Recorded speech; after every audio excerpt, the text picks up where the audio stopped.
gikan ni karundang Bobby Brasiros sa iyahang report sa balita sa rehiyon.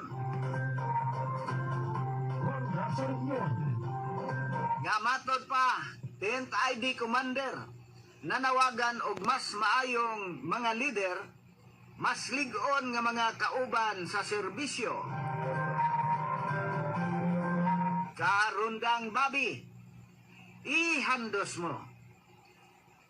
Uban ang bagong kusog o pinakabago nga dedikasyon sa pagsuga sa bagong tuig, gipahigayon sa 10th Infantry Aguila Division Philippine Army ang ilang tradisyonal nga New Year's Con nga gipanguluhan ni Major General Alvin V. Luzon, Division Commander niadtong Enero 14, 2026 sa Aguila Hall Headquarters, 10th ID Camp General Manuel Tian Sr. Tuburan Mao, Davao de Oro. May nindot nga gidawat ni Major General Luzon ang mga leader gikan sa mga brigada, batalyon ug laing units organiko manong OPCON sa 10th ID uban ang mga resource managers o hinungdanong non-commissioned officers sa usa ka panagtigom nga nagpalig-on sa mga panagiusap sa pagpalawom sa komunikasyon o pagpahugon sa pag-iusa tali sa liderado ng personal sa divisyon. Sa iyang mensahe, gihatagan sa pag-ila ni Major General Luzon ang disiplina o profesionalismo sa matag Aguila Trooper.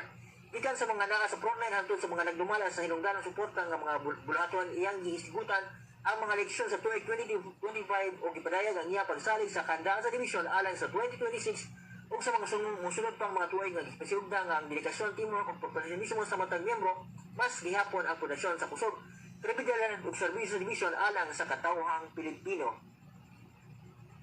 Gidasig sa iyang command philosophy dugang sa pagsiugda ni Major General Luzon ang Aguila Leadership Framework, accountability, growth, integrity, loyalty ug achievement through excellence.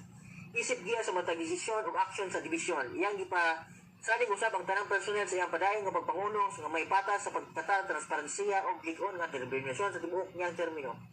Kumandayon sa seremonya gipahigayon sa Aguila Division ang ilang unang command conference sa tuig, diin gihisgutan sa mga senior leaders ang estratehikong direksyon ng operating operasyon o mayawin nga inisyatibo alang sa calendar year 2026. Kuman sa command conference matudan sa pag-usap ni Major General Luzon ang ligon og dili matayog nga misyon sa divisyon og naghatag og klarong panawangan sa aksyon alang sa tanang Aguila Troopers. Ang New Year's Con sa kadugay ng tradisyon sa militar din ang mga personal sa unit mutuno konsekut sa ilang komanda na aron ipahigayon ang pagmatulaan ng panagiusa ug kupon ka paningkamot sa mga organisasyon mosulod sa bag-ong tuig. Para sa Radyo Ronda Balita Southern Mindanao, si Bobby Brasiros Jr. reporting. Okay, daghang salamat karundang Bobby Brasiros.